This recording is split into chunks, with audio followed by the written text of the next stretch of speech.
네, 지난주 토요일 정부 추경 예산안이 45일 만에 국회 본회의 통과했습니다. 11조가 넘는 규모인데요. 정부는 이 가운데 70%를 앞으로 2달간 집중 투입하겠다고 밝혔습니다. 추경안이 통과됨에 따라서 생활안전 분야 7급과 9급 공무원 추가 공채는 다음 달 중순 원서 접수 거쳐서 10월 달에 필기시험이 있습니다. 그렇군요. 이제 야당에서 이제 공무원 증원을 막았다. 그러니까 혈세 낭비를 막았다. 이렇게 프레임을 잡았고요. 예. 결국 이렇게 45일 지연된 건 이제 여태 최장 지연된 건데, 추경은 어차피 되긴 될 거였어요. 예. 왜냐하면 야당도 다 혜택을 했거든요. 자신의 지역구에서. 근데 이렇게 지연된 이유 중에 하나가 언론 환경인데, 언론 환경 때문에 예를 들면 이 혈세 낭비라고 할 때 사실은 그 대상이 집배원이나 소방관이나 사회복지 공무원이었거든요. 네. 그래서 이번에 모기계약직 집배원들은 공무원 전환이 안 됐어요. 네, 네 빠졌기 때문에 크게 시위도 했었습니다. 네, 지난 소방관 주말에. 증원도 안 되고 이게 무슨 혈세 낭비라고. 그 프레임에 그럼 이게 혈세 낭비가 아니라고 해줘야 되는데 예, 이거 여야 공방으로만 처리하니까. 근데 어쨌든 이 추경에 저희가 이제 3부에 예, 여당 원내대표, 원식 원내대표 연결해가지고 추경 전후사정 들어보긴 할 텐데 저는 추경 관련해서 제일 재밌었던 건 언론의 태도예요. 예, 그중에서 한 가지만 짚어보자면 추경 얘기는 오늘로 끝일 것 같으니까 원래 이제 금요일 처리하다가 하려고 하다가 안 됐거든요. 네, 그렇죠. 네, 그래서 토요일로 넘어갔습니다. 자유한국당이 이제 국회의장에게 요청을 했어요. 그래서 여야가 모였죠. 그래서 토요일 오전 다음날 아침 처리하기로 합의를 했단 말이죠.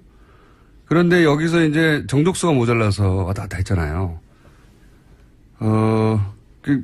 민주당 왜냐하면 정족수가 왜 모자랐냐면 자유한국당이 퇴장을 해봤거든요. 집단 퇴장을. 그러자 정족수가 모자라가지고 그 정족수가 모자란 것은 자유한국당이 퇴장했기 때문에 했지만 민주당 의원들이 전원 참석하지 않았기 때문에 불참 인원이 있었기 때문에 그러자 대부분의 언론들은 민주당의 이제 불참 인원에 대해서 이제 그 공세를 취했죠. 근데 이게 굉장히 재밌는 것이 예를 들어 보수 매체가 민주당을 이권으로 공격하려면 뭐부터 말해야 되냐면 자유한국당은 어차피 약속을 어길 거라고 전제하고 행동하라고 하는 거잖아요.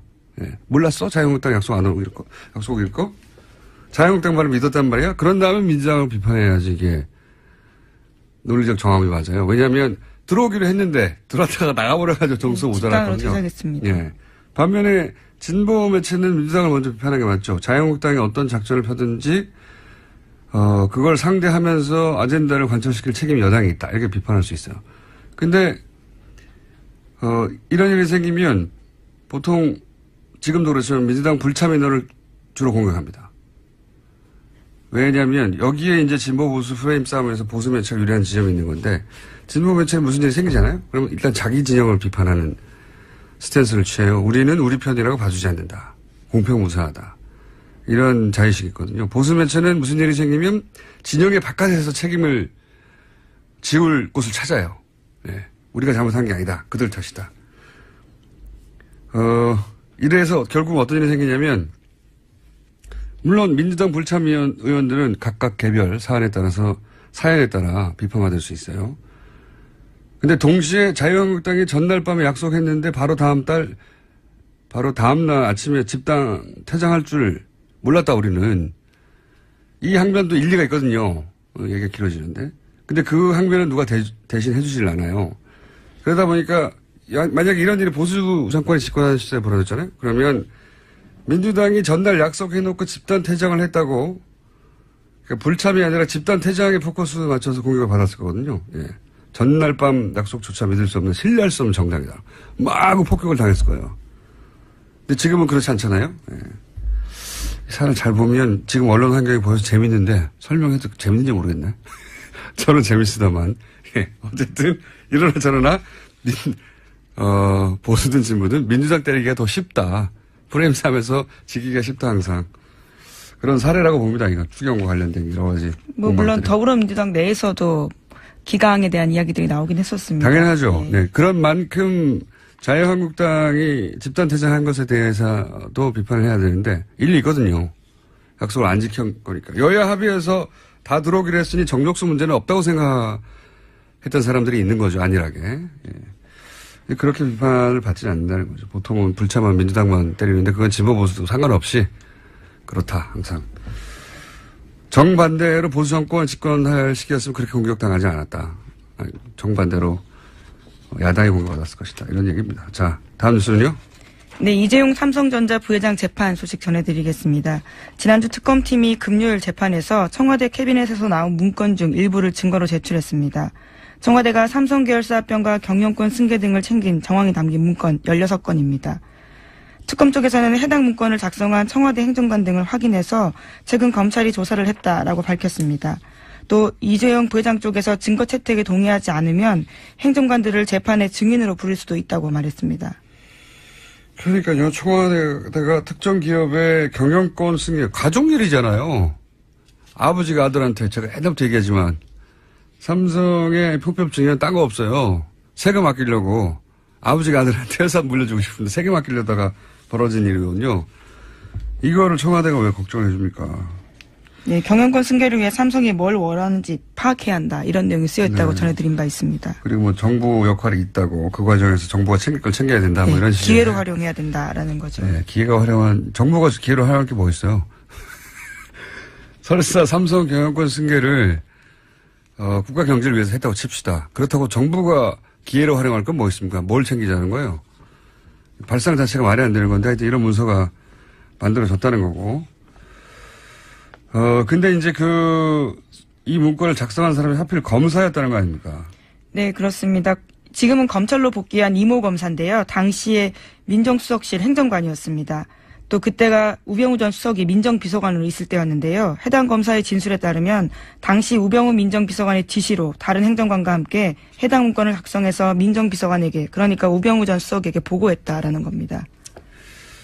승계 삼성과 관련한 사안에서 우병우 전 민정수석 이름이 구체적으로 특정돼서 보고 라인이 있었다는 건 이제 처음 확인된 거죠? 네, 그렇죠. 그렇기 때문에 재수사 가능성도 높아지고 있습니다. 하필이면 현직 검사여서 다행이네요. 자, 다음 뉴스는요? 네, 또 계속해서 재판 소식 전해드리면요. 지난주 금요일에는 또 박상진 전 삼성전자 사장 운전기사의 문자 메시지가 공개됐습니다. 박상진 전 사장의 운전기사가 김문수 전 대한승마협회 총무이사에게 보낸 건데요. 이 문자에는 이렇게 쓰여 있습니다. 박근혜 대통령이 이재용 부회장 개인 면담을 2번이나 하고 승마협회 상무 이름 직접 거론하면서 다른 사람으로 바꾸라고 한 것 같다라는 건데요.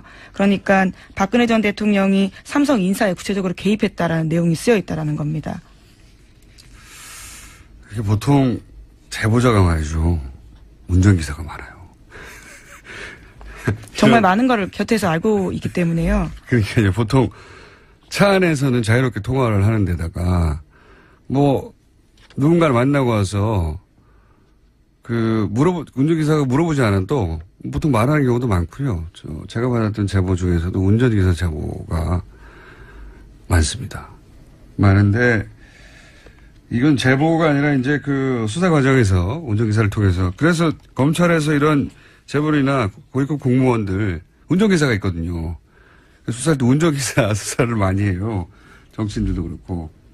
근데 이 운전기사의 얘기에 의하면 대통령이 하고 많은 체육협회 중에 규모 면에서 아주 비교할 수 없이 작은 다른 협회와 비하여 승마협회의 특정 인사를 우리나라 1등 재벌 오너하고 의논해서 그 사람 바꾸라고 했다는 거잖아요. 그렇죠. 네. 이름까지 구체적으로 콕 찍어서요. 2사람을 바꾸라고 한 겁니다.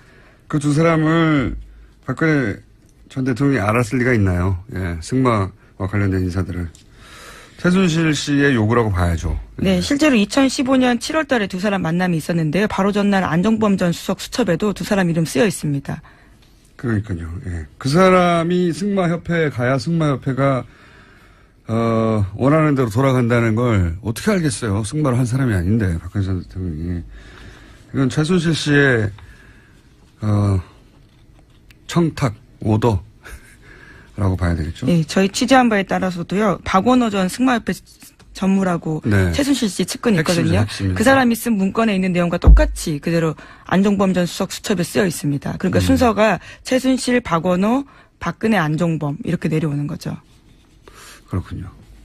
그리고 나서 무려 대통령이 이런 특정 아주 작은 체육협회에 인사를 그것도 누구누구를 하라라고 우리나라 1등 재벌 오너하고 요구했고 그걸 하필 그 옆에서 들은 운전기사가 제가 이렇게 운전기사 이걸 어떻게 알겠어요?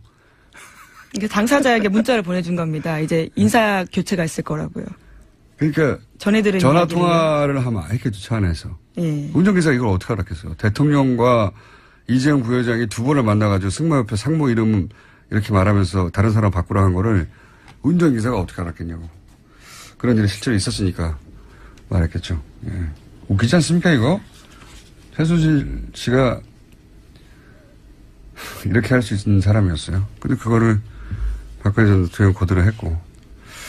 자, 다음 뉴스는요? 네, 박영선 더불어민주당 의원이 어제 이부진 호텔신라 사장 쪽이 이혼 소송을 위해서 법원에 낸 준비 서면을 공개했습니다. 이 사장이 이무재 전 삼성전기 고문과의 이혼 소송 과정에서 재산 분할을 피하려고 편법 상속을 시인했다고 주장한 건데요. 이 사장은 준비 서면에서 수입이 거의 없던 시점에 이건희 회장으로부터 다액의 돈을 증여받아서 삼성물산 주식 및 삼성 SDS 주식을 취득하도록 하였고 회사에서 실무적인 부분을 관리했다라고 밝혔습니다. 또 편법 상속 이야기가 나왔대요. 20년 전 얘기인데 이부진 이게 간략하게 요약하면 이런 거잖아요.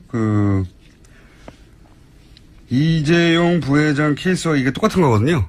이재용 부회장 케이스라는 게 결국은 사실은 이재용 부회장이 지금 구속되어 있는 출발 지점도 원초적 출발 지점 따지고 보면 편법 증여예요. 상속세를 안 내려고. 네, 에버랜드와 관련된 있는 부분이죠. 무슨 대단한 기업가 정신이나 경영 철학 이런 게 아니고 그런 거 무관합니다. 그냥 돈을 아끼려다 이렇게 된 거예요. 상속세를 안 내려고 하다가 어제 청와대 발 뉴스로는 오뚜기. 네, 그렇죠. 대기업과 함께 오뚜기를 불렀는데 오뚜기가 왜 이런 대접을 받냐면 상속을 받을 때 상속액의 절반을 증여세로 냈거든요. 조 단위로. 삼성도 조 단위로 내야 하는 거죠. 이 정상이거든요. 그냥. 근데 그런 곳이 워낙 없으니까 오뚜기가 그런 대접을 받고 일종의 메시지죠. 네, 오늘 27일, 28일에 만납니다. 그러니까 나눠서. 재벌들하고 그 재계 순위에서 한참 떨어진 중견기업 중에서 유일합니다. 한참 떨어진 오뚜기하고 같이 부르는 거죠. 그러니까 지금 이 시대에 어떤 가치가 올바른 건가 상징적으로 보여주자는 건데요. 여하간 삼성이 이렇게 꼬이게 된 거는 세금 안 내려고 그런 거예요. 별거 없어요. 세금 안 내려고. 근데 이번에 이제 부인 이부진 씨가 이혼하려고 하는데 그 돈을 자기가 다 벌었다고 하면 남편한테 줘야 되지 않습니까? 전 남편에게 일부를 부부가 같이 번 거니까. 그렇죠. 그래서 이제 뭘 인정할 수밖에 없었냐면 그 돈은 자신이 번 게 아니다. 그렇죠. 아버지로부터 받았다라는 아버지로부터 받았다. 그런 과정에서 이런 내용이 나온 거죠. 이건 내 노력으로 본 게 아니에요. 아버지가 준 거예요. 그렇게 해서 조 단위의 재산이 생겼다는 거죠. 물론 이게 곧장 편법 상여를 입증하지는 않습니다만은 그런 정황 중에 하나인 건 본인이 이제 자기 입으로 이건 내 돈으로 번 게 아니다라고 했으니까요. 그전에는 이재용 부회장이나 또는 자녀들이 잘해서 재산이 증식되어 갔다 이렇게 얘기해 왔는데 그게 아니고 내 돈, 내 힘으로 본 게 아니다. 이런 말을 할 수밖에 없었죠. 네. 안 그러면 이게 조 단위에서 재산을 떼줘야 되잖아요. 네. 박영선 의원도 어제 그렇게 주장을 했는데요. 결혼 뒤 자기 힘으로 1조 7천억 원 달하는 재산 형성했다라고 하면 돈을 내줘야 되는 상황이기 때문에 그걸 인정한 거다라는 거죠. 그래서 결혼 전에는 수입이 없었는데 아버지로부터 돈을 증여받아서 재산을 형성했는데 증여는 문제가 아니에요. 증여세를 안 내는 게 문제인 거죠. 네, 어제 호텔 신라 쪽 해명도 나오긴 했는데요. 그룹 차원에서 편법 상속은 문제가 없음을 여러 차례 소명했다. 이런 식의 주장을 하고 있긴 합니다. 편법이라고 하는 것과 불법이라는 것과 이제 큰 뉘앙스 차이가 있죠. 법을 어기진 않았다는 거죠. 예. 들여다보면 법을 어긴 부분도 있어요. 그러니까 불법상 소개하고 하는 게 맞긴 한데 그때 당시의 기준으로 법을 교묘히 이행했다. 뭐 이렇게 정도 볼 수 있는데 이게 별거 아니고 돈 때문에 다 일어난 일입니다. 세금 덜 내려고. 다음 뉴스는요. 네, 국정원 댓글 사건 관련 소식입니다. 검찰은 원세훈 전 국정원장이 2009년부터 2012년 5월까지 주재한 전 부서장 회의 녹취록 제출을 국정원에 요구한 바가 있습니다. 그런데 과거에는 국정원이 보안 문제 있다면서 일부만 제출했습니다. 하지만 최근에 검찰은 국정원으로부터 삭제된 부분까지 모두 복구한 녹취록 받았다라고 합니다. 여기에서 눈에 띄는 부분이 있는데요. 2013년에 제출한 녹취록에 보면 온라인에서 우리 직원들이 종전처럼 하라면서 국정원의 온라인 활동을 아는 것처럼 원세훈 전 원장이 말했다라는 겁니다. 당연히 알았겠죠. 예. 국정원장인데 그 정도 인원이 움직이고 그 정도 예산이 들어가는데 더구나 차기 대권이 걸린 댓글 작업 아닙니까? 국정원장이 모를 리가 없고 국정원장이 이걸 독려했다는 게 지금 문제 핵심인데 오뚜기 증여세는 생각해보니까 조 단위가 아니네요. 규모가. 예. 어쨌든 1,000억 단위였던 걸로 제가 기억하는데 그거 안 내고 싶은 거죠. 삼성에서는. 안 내고 싶었다는 사실 다 안 내고 싶어요. 사실 세금은 안 내고 싶어요. 사람들이. 안 내고 싶은데 어쩔 수 없이 내는 거죠. 근데 안 내고 싶으면 안 낼 수 있는 게 삼성의 힘이었던 거죠. 네, 증여를 안 받으면 됩니다. 증여를 안 받으면 어떻게 안 받습니까? 그럼 세금도 내야죠. 불로소득인데. 그러니까 아버지가 물려주고 싶은데. 아버지가 물려주고 싶은데 세금을 내고 싶지 않다. 이거예요. 자꾸 말하지만. 그걸 뭘 대단한 것처럼 이렇게 국가 경제를 들먹이는지. 다음 순요. 네, 국정원 댓글 사건까지 했었고요. 네. 지금 이제 방산비리 소식도 전해드리겠습니다. 박근혜 정부가 청와대 수석과 장관을 통해서 하성룡 전 한국항공우주산업 사장에 선입하려 했다라는 의혹이 나왔다라는 경향신문 보도입니다. 카이 대주주였던 옛 한국정책금융공사 고위관계자 발언을 경향신문이 보도했는데요. 2013년 3월 초 당시 산업통상자원부 1차관으로 장관 후보자였던 현 자유한국당 윤상직 의원이 있는데 그 사람이 자신에게 갑자기 전화가 와서 카이 사장 바꿔야 한다면서 하성룡 전 사장을 콕 집어 얘기했다라는 겁니다. 뿐만 아니라 2013년 4월 말에는 조원동 경제전 수석이 정부 뜻이라면서 하성룡 전 사장을 카이 사장에 선임해달라고 했다고 합니다. 이 뉴스에서 재밌는 거는 초반에는 조원동 경제수석이 몰랐다는 거죠, 이 사실을. 네, 그 관련해서 물어보니까 윤상직 의원 전화를 받고 물어봤을 때 이렇게 이야기했다고 합니다. 윤 의원이 오버하네, 내가 알아볼게요. 이렇게 이야기를 했는데 그 이후에 상황을 알아본 다음에는 정부의 뜻이다라고 이야기했다는 겁니다. 경제수석도 모르는 정부의 뜻이 누구겠습니까? 네, 경제수석 위에 대통령인데 대통령의 뜻인 거죠. 네. 그거를 대통령 뜻이라고 할 수 없으니까 정부의 뜻이다라고. 경제수석도 모르는 인선이었던 거죠, 이게. 인선이었던 건데, 박근혜 전 대통령과 서강대 동기동창이라는 이유만으로 임명됐는가. 그 방위사업청장, 예. 아, 그건 방위사업청장이죠. 예, 예. 참. 방위사업청장과 이 카이 사장님과의 관계가 또 있는 거죠. 예, 예.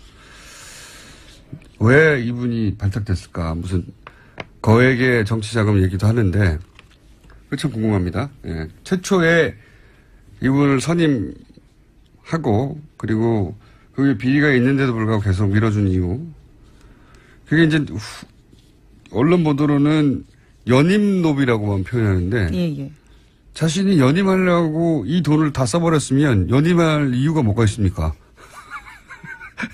연임노비에 이 돈을 다 써버렸으면은 자기가 연임할 이유가 없잖아요. 예, 그렇네요. 네. 연임노비 밖에 지금 생각이 안 나서 연임노비라고 하는 것 같은데 연임노비만 있었을 리가 있나요? 어쨌든 이 사안은 이제 계속 나오겠죠. 예. 100억 이상 비자금 뭐 이런 얘기 나오죠? 네, 검찰발로 나오고 있는데요. 최소 100억 원 이상의 비자금으로 쓰인 것으로 보인다라는 거고요. 또 뿐만 아니라 카이 요구로 리베이트 수십억 송금했다라는 진술도 용역업체 대표에게 받았다라고 합니다. 그게 참 재밌는 게 정말 대담했어요. 처남을 통해서 페이퍼 컴퍼니를 하나 챙겨놓고 그 페이퍼 컴퍼니로 이 돈을 다 받았다는 거잖아요. 예, 그렇죠. 네. 멀리 간 것도 아니에요. 처남. 네. 그리고 조금 부족한 회사지만 그래도 경력이 있다도 아니에요. 페이퍼 컴퍼니. 네. 직원이 한 명이었다고 하니까. 네, 그렇죠.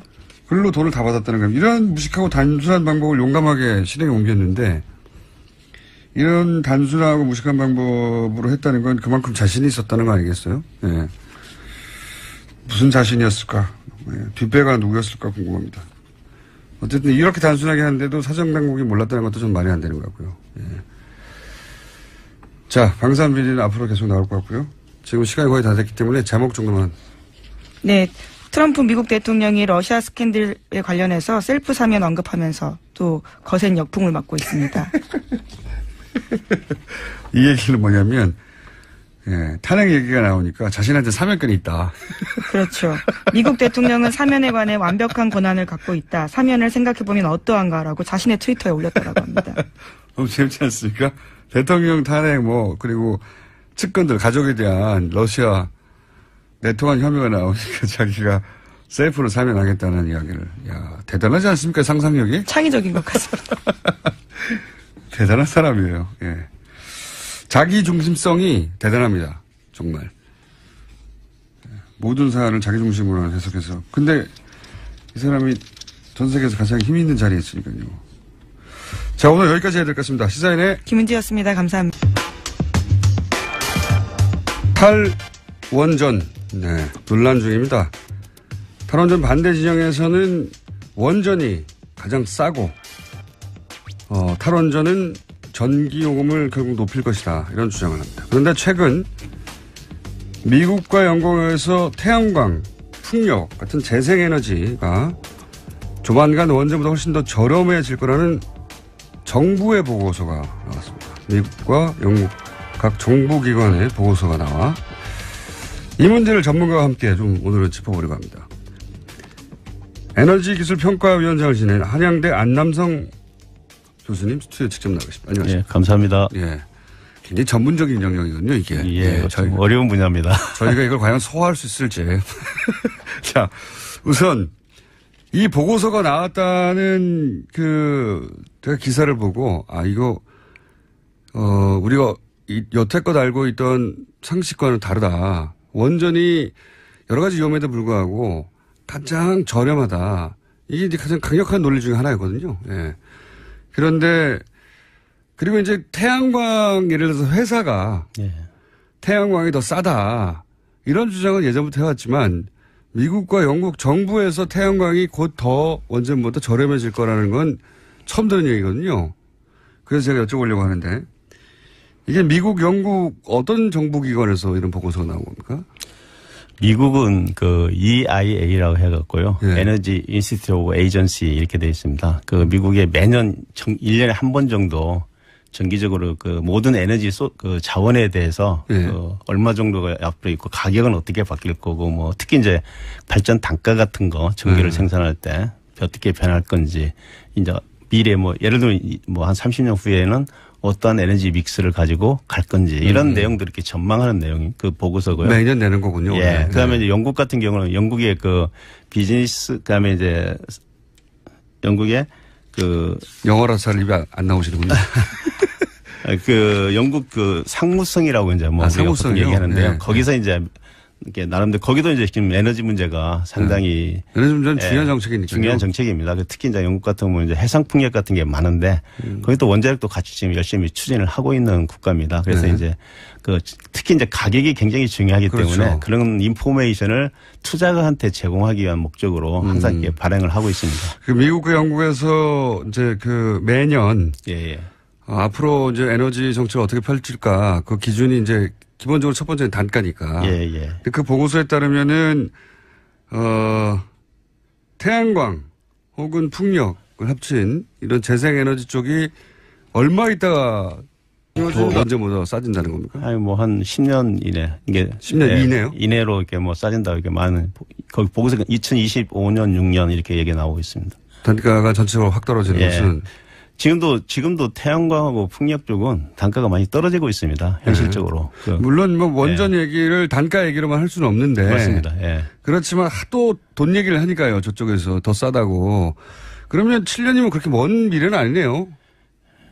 이제 그것은 이제 예를 들면 영국 같으면요. 영국이나 미국은 대량으로 풍력이나 태양광이 보급이 됩니다. 특히 부지 문제 같은 게 워낙 좋기 때문에요. 그렇죠. 근데 이제 저희 나라 경우는 조금 이제 우리가 고민해야 되는 이유가 부지 문제입니다. 태양광을 뭐 가격은 굉장히 저렴하지만은 그만큼 땅을 그만큼 써야 되니까. 땅을 써야 되는데 땅값이 또 굉장히 비싸고 또 그렇죠. 주민들이나 어민들 특히 해상풍력 같은 경우는 어민들이 굉장히 반대를 하고 있기 때문에 해상풍력을 반대하는 이유는 어장 때문에. 예, 어장이 이제 폐화된다. 그 해상풍력에 들어간 게 한 5메가 이제 7메가가 들어갑니다. 그럼 5메가 같으면요 날개 길이가 한 130m, 150m가 됩니다. 그게 돌아가면은 이제 그 전자파도 생긴다 그러고 있고요. 전자파도 생긴 그다음에 또 소리 같은 게 많이 나지 않습니까? 엄청난 소리가 130m나 됩니까? 날개 길이가? 날개 길이가. 그러니까 대단하네요. 뭐 지름으로 하면 한 200m가 넘는 거죠. 그죠? 축구장보다 훨씬 큰 게 돌아가네요. 그런 게 돌아가니까 이제 고기들이 이제 많이 놀래서 도망간다 해서 굉장히 반대를 하고 있는 걸로 알고 있습니다. 반대 이유도 이해가 가고요. 그러면 전체적으로 이제 좀 구체적으로 따져보겠습니다. 태양광의 단가가 점점 떨어지고 급격히 떨어지고 있다는데 저는 사실 태양광 발전 이야기는 아주 어린 시절부터 들었지만 곧 상용화될 것이다. 곧 얘기만 들었지 아직도 안 되거든요. 그런데 최근에 태양광 발전 단가가 굉장히 떨어졌다고 들었는데 그 이유가 뭡니까? 제가 그 이유를 아주 재밌는 얘기를 좀 드리면서 설명을 드리겠습니다. 2000년도에 재밌다고 자신 있게 말씀하시면 안 되는데 미리. 2000년도에 아니 이제 우리가 2000년도에 우리가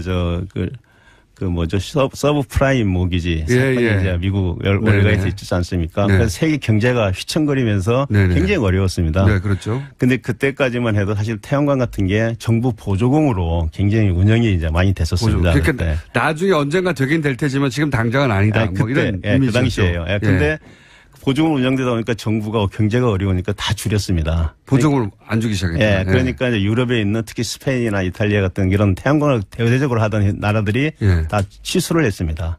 보조금이 없어져가지고. 그런 이제 문제가 된 게 중국이 거의 한 70% 80%를 이제 공급을 하던 나라인데 이미 공급을 하려고 생산을 해놓은 그런 태양광 물량들이 있었습니다. 그걸 이제 유럽의 태양광들을 중국에서 보급했어요. 사실 거의 판넬 같은 거를. 근데 너무 싸게 들어오니까 사실 이제 독일도 있었고 미국도 있었는데 다 그 부도가 났습니다. 중국 때문에. 중국 없을 때문에. 그래갖고 이제 중국이 공급을 하려고 했는데 그게 시장이 없어지니까 그렇죠. 중국은 그걸 덤핑을 해서 다 어떻게든지 처리를 해야 되지 않습니까? 그때 가격이 한번 폭락을 합니다.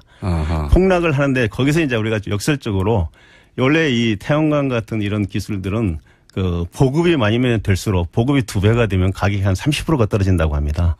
이게 가격이 떨어지면 보급이 더디고 보급이 더디면 가격이 더 떨어지는 그 선순환을 지금 가져온 대표적인 케이스가 이게 보급의 규모의 경제 이제 그걸 이룬 상태가 지금 태양광입니다. 그래서 그때 가격이 확 떨어졌을 때 우리나라를 뭐 많은 나라들이 다 도산을 했지만은 우리나라에 뭐 신성솔라나 한화나 이런 회사들은 참 어렵게 이제 그걸 지탱을 했고요. 중국이 근데 그 남는 물량을 어떻게 처리했습니까? 그러니까 가격을 뭐 반값으로 처리한다든지 하여튼 뭐 엄청 싸게 덤핑으로 다 처리를 하는 바람에 태양광 가격이 떨어지고 그 가격에서 계속 유지가 되어 오면서 계속해서 이제 보급이 많아질수록 가격이 떨어지는 그 논리에 따라서 지금 계속 떨어지고 있는 걸로 제가 이렇게 파악하고 있습니다. 거기에 물론 기술 개발도 많이 되고 있습니다. 기회를 했지만은 이상한 굉장히 효과네요. 서프라임 모기지. 죄송합니다. 그런 경제 위기가 와서 그거를 많이 쓰던 이제 서구에서 유럽권에서 물량이 줄었어요. 근데 그 판넬을 공급하던 중국 업체들이 팔 곳이 없으니까 가격을 확 덤핑을 치기 시작했습니다. 가격이 떨어지니까 또 쓰는 곳이 많아지기 시작했어요. 거꾸로. 맞습니다. 정확하게. 그래서 가격이 떨어져 쓰는 곳이 많아지고 쓰는 곳이 많아지니까 또 가격이 더 떨어졌어요. 그러면서 그게 선순환을 가져와 가지고 지금 전체적으로 태양광 발전 있는 세계적으로도 지금 뭐 계속해서 태양광이 늘어나고 있지 않습니까? 보급이. 희한한 나부있거네요. 그러면 제가 판단하는 생각입니다. 아니 그럼 전문가시니까 지켜봤더니 최근 10여 년간 왜 태양광이 확 떨어졌느냐, 네, 단가가. 그게 아마 큰 계기가 되지 않았나 이렇게 생각하고 있습니다. 그러면 중국에서도 이 태양광 발전이 늘어나고 있습니까? 중국도 늘어나는데 중국은 지금 워낙 세계에서 가장 지금 태양광과 풍력이 많이 보급된 나라입니다. 거기는. 오히려. 네, 그래서 뭐 태양광도 중국 내수 시장에서 많이 소비했겠네요. 그러면 내수는 가장 큰 시장입니다. 세계 시장의 한 2분의 1을 차지하는 절반이 네, 중국에 다 있기 때문에요. 그 산업 태양광 산업도 굉장히 발달이 됐고 풍력도 대규모로 이제 공급하다 보니까 기술도 굉장히 발달이 되어 있고 그래서 재생에너지 관련 기술은 중국이 세계 최고라고 이렇게 보통 얘기를 하고 있습니다. 아, 그거 몰랐네요. 중국 재생에너지 관련해서는 세계 최고다. 기술, 왜냐하면 시장이 워낙 크기 때문에요. 벽돌에 넓으니까 또. 뭐 자동차 지금 우리 아니면 IT 기술 같은 거 생각하시면 똑같습니다. 플랫폼 뭐 알리바바니 뭐 이런 것들이 그 사실은 구글이나 뭐 애플에 뒤지지 않고 자기들 그렇죠. 유지하지 않습니까? 그게 그렇죠. 시장이 알리바바가. 크니까 가능한 거거든요. 그래서 이미 전 세계 절반 규모고 기술력도 가장 앞서 있다. 그리고 왜 중국에서 뭐 미세먼지 환경 문제도 최근 크게 부각됐는데 그것 때문에 또. 그것 때문에 이제 그것도 있고 특히 이제 우리 2년 전에 그 세계 기후변화 관련돼서 파리 기후 협약이 이제 체결되지 않았습니까? 그때 중국이 사실은 그동안은 안 들어가려고 하다가 적극적으로 들어갔습니다. 그러면서 그 영향에 자기들이 이제 이런 재생에너지 투자도 많아지고 또 중국은 잘 아시지만 원자력에 대한 투자가 굉장히 앞으로 많이 뭐 100몇 개를 더 짓겠다 지금 할 정도로 그런 식으로 석탄을 줄이고 해결을 하려다 보니까 또 태양광하고 풍력을 가장 많이 했고요. 그 다음에 또 뭐 원자력도 이제 그 하지 않으면은 안 해결할 수 없다 이렇게 생각하고 있는 것 같습니다. 그렇군요. 그래서 의외로 중국이 지금 재생에너지 분야에서 전 세계 1위고 세계 절반 시장. 거의 그렇습니다. 예. 아하. 그러니까 그럼 반면에 이 미국, 영국의 보고서는 이런 시장 상황을 간주했을 때 전 세계적으로 결국은 원전보다 태양광 풍력 발전 단가가 더 떨어질 것이다. 그러니까 10년 이내에. 아까 말씀드린 그런 선순환에 의해서 태양광이 더 보급되고 가격은 더 떨어지고 아까 제가 보급의 규모의 경제라고 말씀을 드렸는데 그런 선순환이 계속되면 태양광은 분명히 태양광이나 풍력 가격은 떨어지게 되어 있습니다. 떨어지면서 계속해서 떨어지는 데 비해서 이제 원자력 같은 경우는 지금 새로 미국과 영국의 원자력을 건설을 하고 있습니다. 신규를. 미국은 4기 정도, 영국도 그런데요. 그런 원자로들이 실제는 이제 예전에 했던 원자가 아니고 새로운 원전입니다. 좀 안전성 같은 걸 강화한. 그러다 보니까 이제 굉장히 비용이 비싸지고 특히 규제기관이 새로운 규제 사항이 많이 생기지 않겠습니까? 그게. 그러니까 건설 시간을 봤으니까요. 새로 해보는 거니까 그래서 규제 기간이 길어집니다. 거기는. 그러면 이제 원자력 발전소 같은 경우는 이게 초기에 투자하는 투자비가 굉장히 큰 포션을 차지하기 때문에 한 전체 발전 원가의 60%, 70%를 차지합니다. 초기에 투자하는 게. 개발할 때. 개발 건설비가. 건설비가 이 건설 기간이 늘어난다는 것은 이자가 엄청 늘어나게 되는 겁니다. 그래서 그게 이제 가장 결정적으로, 보고 있는 것 같고요. 또한 이제 아까 말씀드린 그런 규제 문제의 그 어떤 불확실성을 같은데 고려해 주는 게 할인율이라는 이제 팩터가 들어가는데요. 그것을 높게 잡지 않았나 이렇게 생각하고 있습니다. 그러니까 원자력 발전 비용은 원전으로 인한 우리가 사고를 전 세계가 봤기 때문에 원전을 지으려고 하는 쪽에서는 안전 규정을 훨씬 더 강화하고 있고 그러다 보니까 건설비가 올라가게 돼 있고 그래서 원전을 다른 이유로 찬성하는 건 모르겠는데 더 싸서 찬성하는 이유는 이제 앞으로 사라지게 될 것이다 점점. 그건 이제 뭐 두고 봐야 되는데 우리나라 같은 경우는 또 조금 다릅니다. 우리나라에서 지금 현재 건설하려고 하는 원전은 이미 신고리 3, 4, 5개 건설이 됐고요. 지금 5, 6호기도 사실 같은 노형이고요. UAE에도 똑같은 이제 원전이 이미 수출이 돼서 아까 지금 규제의 어떤 불확실성 같은 건 상당히 그런 데에 비해서는 이제 작다. 근데 이제 앞으로 이제 사용 해결력 관리라든가 이런 것에 대한 물론 비용이 현재는 반영이 돼 있지만은 앞으로는 이제 그걸 하나하나 이렇게 다 평가를 할 겁니다. 할 때 이제 사실은 거기에 대해서 어떤 불확실성이 있기 때문에 올라갈 가능성은 있다 이렇게 말씀을 드렸습니다. 그런 얘기도 하더라고요. 원전이 이제 수명을 다하고. 그러니까요. 그 이후에 처리한 비용을 왜 빼냐. 지금 현재 저희가 그 원전의 그 가격이 제가 포함된 걸로 알고 있는데요. 그 양이 그 가격이 적정한 가격이냐 아니냐에 대해서 좀 논란이 있습니다. 이제 반대하시는 분들은 굉장히 너무 적게 잡혔다.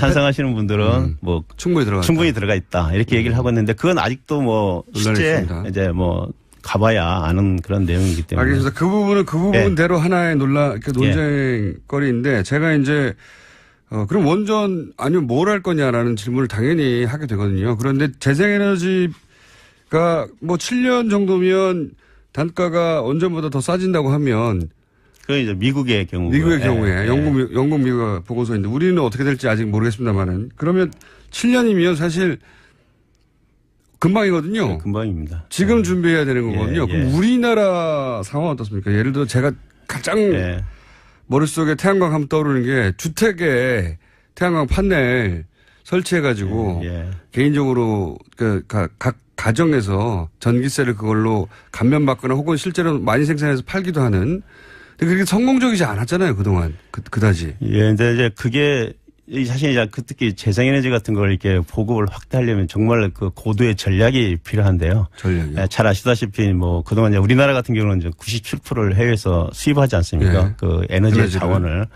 그러니까 그걸 추진하고 있는 정책을 추진하는 분들이 볼 때 우선 안정적으로 이렇게 그 값싼 걸 갖다가 국민들한테 공급을 해야 되는 게 처음에는 원인이 없고 자기들의 이제 어떤 의무라고 생각을 했고요.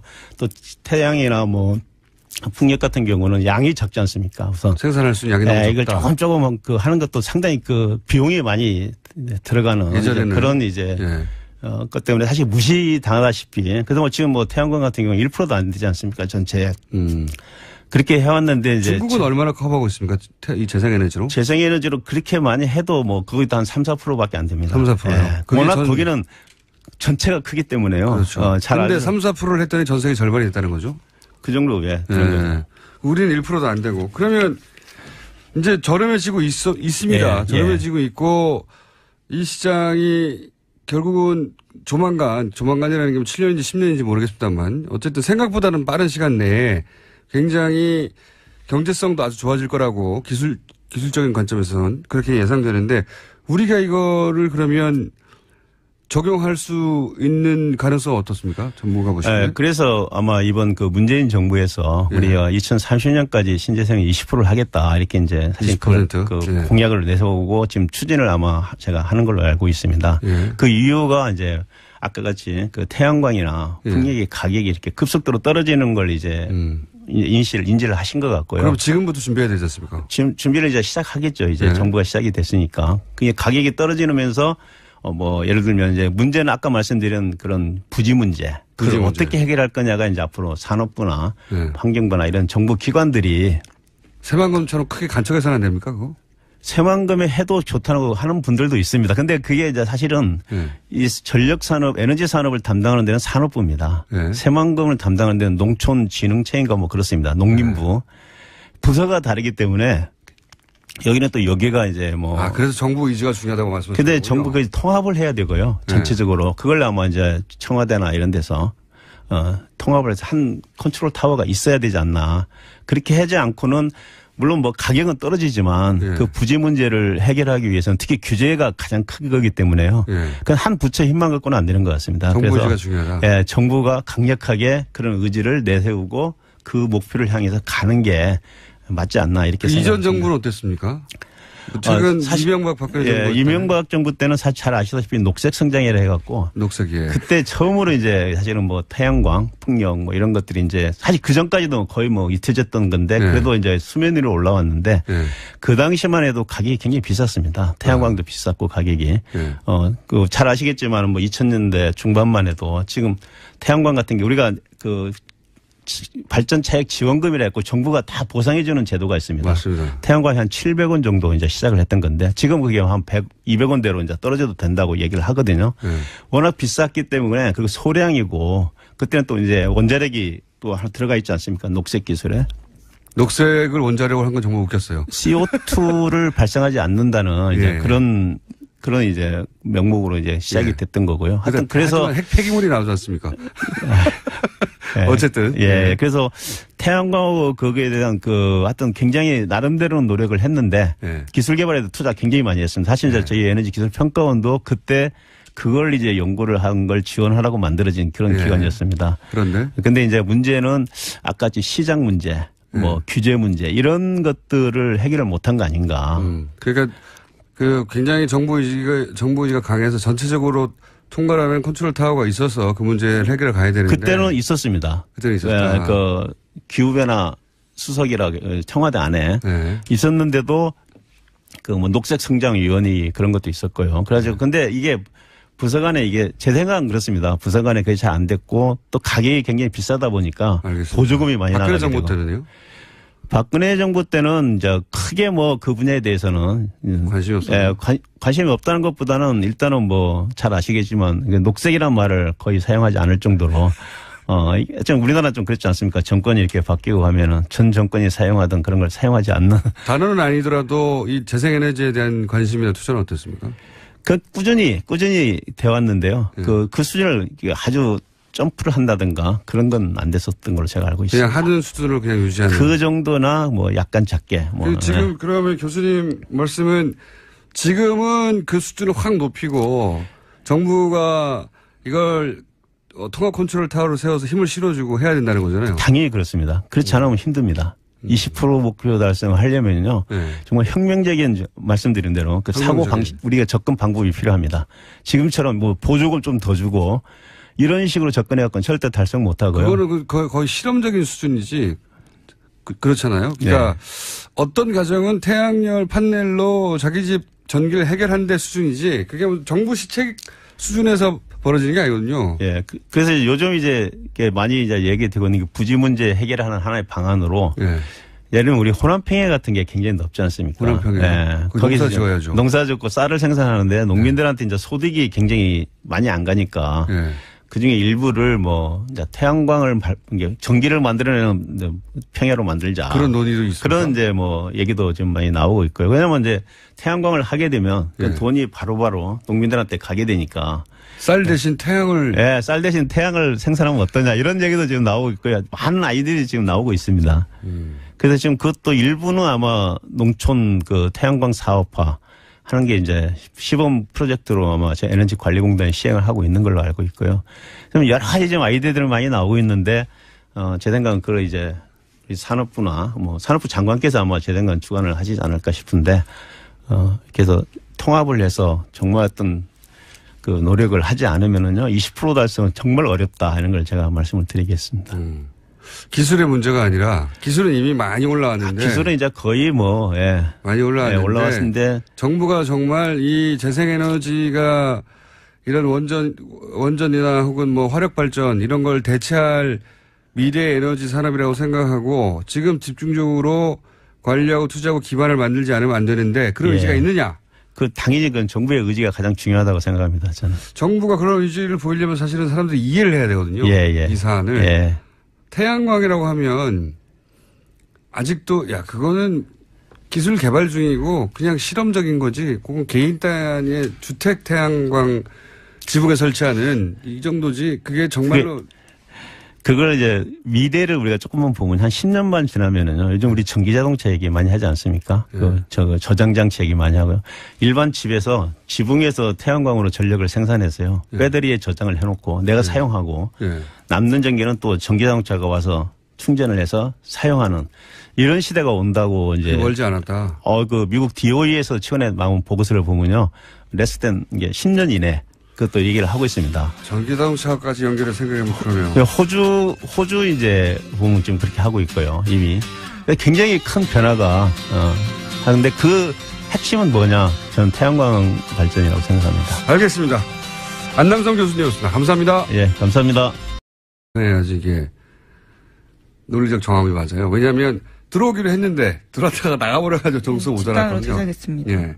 반면에 진보 매체는 민주당을 먼저 비판하는 게 맞죠. 자유한국당이 어떤 작전을 펴든지 그걸 상대하면서 아젠다를 관철시킬 책임이 여당이 있다. 이렇게 비판할 수 있어요.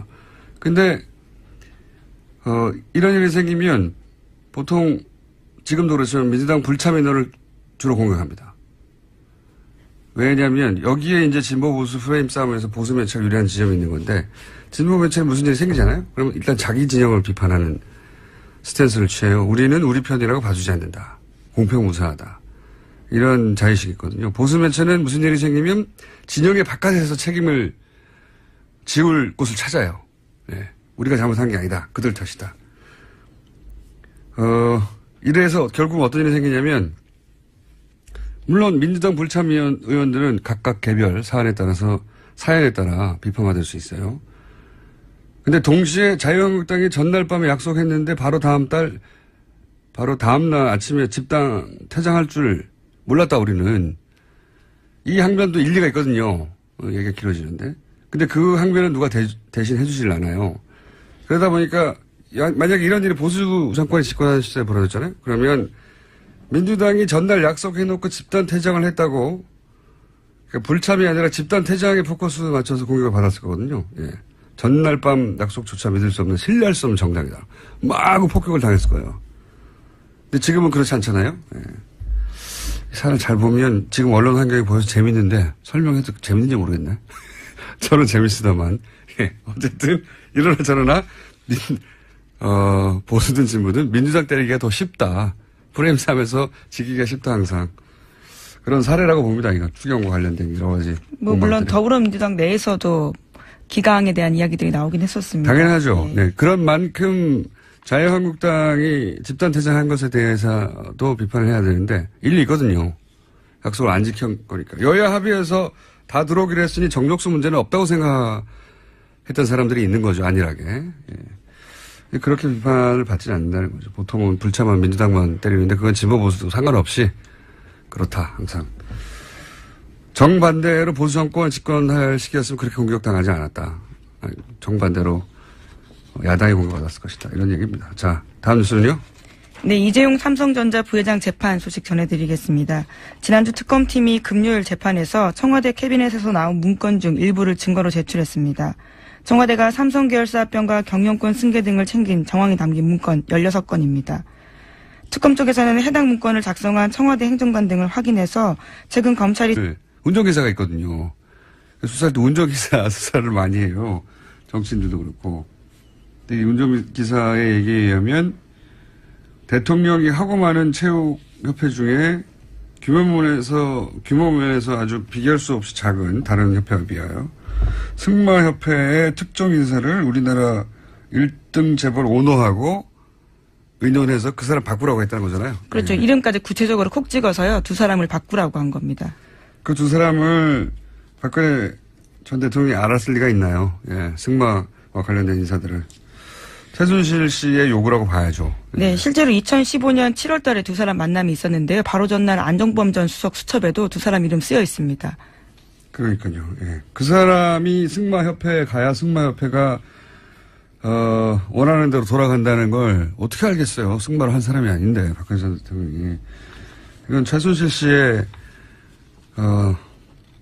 청탁 오더라고 봐야 되겠죠. 네, 저희 취재한 바에 따라서도요. 박원호 전 승마협회 전무라고 네. 최순실 씨 측근이 있거든요. 핵심입니다. 그 사람이 쓴 문건에 있는 내용과 똑같이 그대로 안종범 전 수석 수첩에 쓰여 있습니다. 그러니까 순서가 최순실, 박원호, 박근혜, 안종범 이렇게 내려오는 거죠. 그렇군요. 그리고 나서 무려 대통령이 이런 특정 아주 작은 체육협회에 인사를 그것도 누구누구를 하라라고 우리나라 1등 재벌 오너하고 요구했고 그걸 하필 그 옆에서 들은 운전기사가 제가 이렇게 운전기사 이걸 어떻게 알겠어요? 이게 당사자에게 문자를 보내준 겁니다. 이제 인사 교체가 있을 거라고요. 그러니까 전화 통화를 하면 알겠죠. 차 안에서. 예. 운전기사가 이걸 어떻게 알았겠어요? 대통령과 이재용 부회장이 두 번을 만나가지고 승마협회 상무 이름 이렇게 말하면서 다른 사람 바꾸라 한 거를 운전기사가 어떻게 알았겠냐고. 그런 일이 실제로 있었으니까 말했겠죠. 예. 웃기지 않습니까, 이거? 최순실 씨가 이렇게 할 수 있는 사람이었어요. 근데 그거를 박근혜 전 대통령 고대로 했고. 자, 다음 뉴스는요? 네, 박영선 더불어민주당 의원이 어제 이부진 호텔신라 사장 쪽이 이혼 소송을 위해서 법원에 낸 준비 서면을 공개했습니다. 이 사장이 이무재 전 삼성전기 고문과의 이혼 소송 과정에서 재산 분할을 피하려고 편법 상속을 시인했다고 주장한 건데요. 이 사장은 준비 서면에서 수입이 거의 없던 시점에 이건희 회장으로부터 다에게 돈을 증여받아서 삼성물산 주식 및 삼성 SDS 주식을 취득하도록 하였고 회사에서 실무적인 부분을 관리했다라고 밝혔습니다. 네, 또 편법 상속 이야기가 나왔대요. 20년 전 얘기인데 이부진 이게 간략하게 요약하면 이런 거잖아요. 이재용 부회장 케이스와 이게 똑같은 거거든요. 예. 이재용 부회장 케이스라는 게 결국은 사실은 이재용 부회장이 지금 구속되어 있는 출발 지점도 원초적 출발 지점 따지고 보면 편법 증여예요. 예. 상속세를 안 내려고. 네, 에버랜드와 관련된 예. 부분이죠. 무슨 대단한 기업가 정신이나 경영 착각 이런 게 아니고 그런 거 무관합니다. 그냥 돈을 아끼려다 이렇게 된 거예요. 상속세를 안 내려고 하다가 어제 청와대 발 뉴스로는 오뚜기. 네, 그렇죠. 대기업과 함께 오뚜기를 불렀는데 오뚜기가 왜 이런 대접을 받냐면 상속을 받을 때 상속액의 절반을 증여세로 냈거든요. 조 단위로. 삼성도 조 단위로 내야 하는 거죠. 이 정상이거든요. 그냥. 근데 그런 곳이 워낙 없으니까 오뚜기가 그런 대접을 받고 일종의 메시지죠. 예. 네, 오는 27일, 28일에 만납니다. 그러니까 나눠서. 재벌들하고 그 재계 순위에서 한참 떨어진 중견기업 중에서 예. 유일합니다. 한참 떨어진 오뚜기하고 같이 부르는 거죠. 그러니까 지금 이 시대에 어떤 가치가 올바른 건가 상징적으로 보여주자는 건데요. 여하간 삼성이 이렇게 꼬이게 된 거는 세금 안 내려고 그런 거예요. 별거 없어요. 세금 안 내려고. 근데 이번에 이제 부인 이부진 씨가 이혼하려고 하는데 그 돈을 자기가 다 벌었다고 하면 남편한테 줘야 되지 않습니까? 전 남편에게 일부를 부부가 같이 번 거니까. 그렇죠. 예. 그래서 이제 뭘 인정할 수밖에 없었냐면 그 돈은 자신이 번 게 아니다. 그렇죠. 아버지로부터 받았다라는 아버지로부터 받았다. 그런 과정에서 이런 내용이 나온 거죠. 예. 이건 내 노력으로 번 게 아니에요. 아버지가 준 거예요. 예. 그렇게 해서 조 단위의 재산이 생겼다는 거죠. 물론 이게 곧장 편법 상여를 입증하지는 않습니다만은 그런 정황 중에 하나인 건 본인이 이제 자기 입으로 이건 내 돈으로 번 게 아니다라고 했으니까요. 예. 그전에는 이 이재용 부회장이나 또는 자녀들이 잘해서 재산이 증식되어 갔다 이렇게 얘기해 왔는데 그게 아니고 내 돈, 내 힘으로 번 게 아니다 이런 말을 할 수밖에 없었죠. 네, 안 그러면 이게 조 단위에서 재산을 떼줘야 되잖아요. 네, 박영선 의원도 어제 그렇게 주장을 했는데요. 결혼 뒤 자기 힘으로 1조 7천억 원 달하는 재산 형성했다라고 하면 돈을 내줘야 되는 상황이기 때문에 그걸 인정한 거다라는 거죠. 그래서 결혼 전에는 수입이 없었는데 아버지로부터 돈을 증여받아서 재산을 형성했는데 증여는 문제가 아니에요. 증여세를 안 내기 문제인 거죠. 네, 어제 호텔 신라 쪽 해명도 나오긴 했는데요. 그룹 차원에서 편법 상속은 문제가 없음을 여러 차례. 네, 지난주 토요일 정부 추경 예산안이 45일 만에 국회 본회의 통과했습니다. 11조가 넘는 규모인데요. 정부는 이 가운데 70%를 앞으로 2달간 집중 투입하겠다고 밝혔습니다.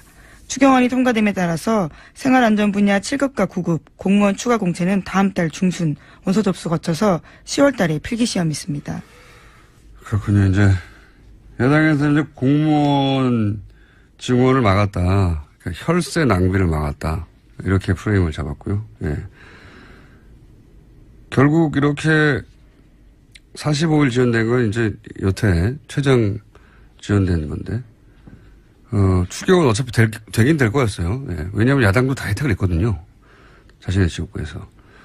근데 이렇게 지연된 이유 중에 하나가 언론 환경인데, 언론 환경 때문에 예를 들면 이 혈세 낭비라고 할 때 사실은 그 대상이 집배원이나 소방관이나 사회복지 공무원이었거든요. 네.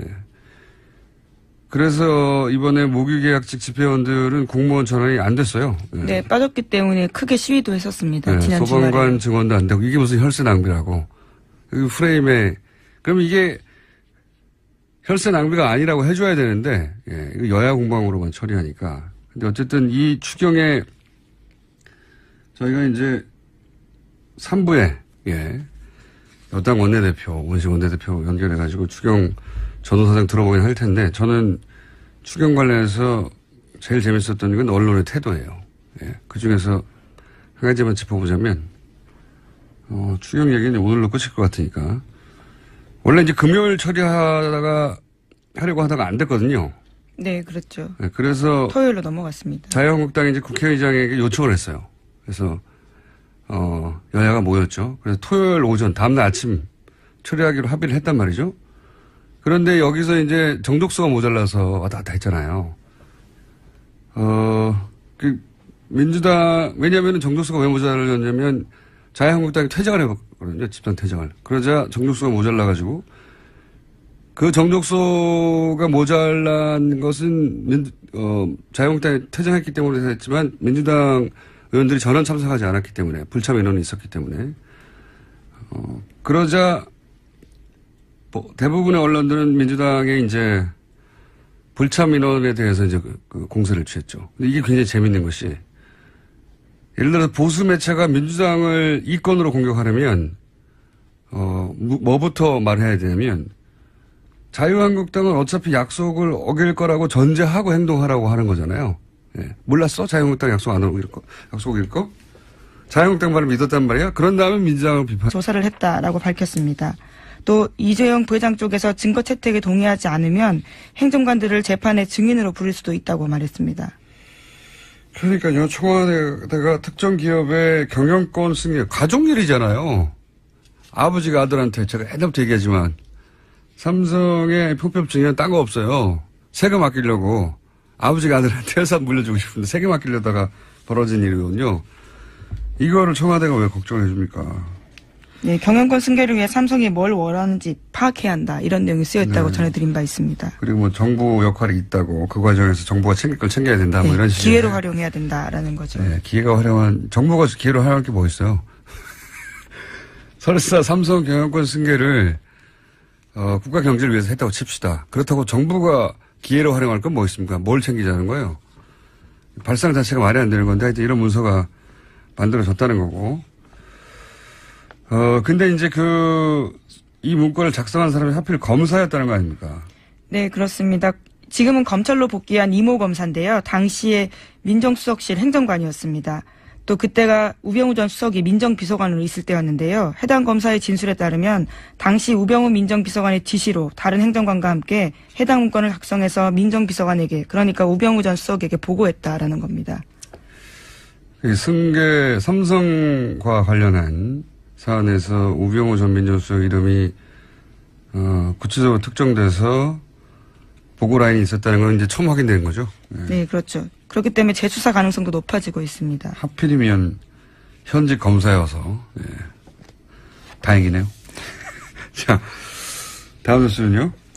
네, 또 계속해서 재판 소식 전해드리면요. 지난주 금요일에는 또 박상진 전 삼성전자 사장 운전기사의 문자 메시지가 공개됐습니다. 박상진 전 사장의 운전기사가 김문수 전 대한승마협회 총무이사에게 보낸 건데요. 이 문자에는 이렇게 쓰여 있습니다. 박근혜 대통령이 이재용 부회장 개인 면담을 2번이나 하고 승마협회 상무 이름 직접 거론하면서 다른 사람으로 바꾸라고 한 것 같다라는 건데요. 그러니까 박근혜 전 대통령이 삼성 인사에 구체적으로 개입했다라는 내용이 쓰여 있다라는 겁니다. 이게 보통 제보자가 말이죠. 운전기사가 많아요. 정말 많은 거를 곁에서 알고 있기 때문에요. 그러니까 이제 보통 차 안에서는 자유롭게 통화를 하는 데다가 뭐 누군가를 만나고 와서 운전기사가 물어보지 않아도 보통 말하는 경우도 많고요. 제가 받았던 제보 중에서도 운전기사 제보가 많습니다. 많은데 이건 제보가 아니라 이제 그 수사 과정에서 운전기사를 통해서 그래서 검찰에서 이런 재벌이나 고위급 공무원들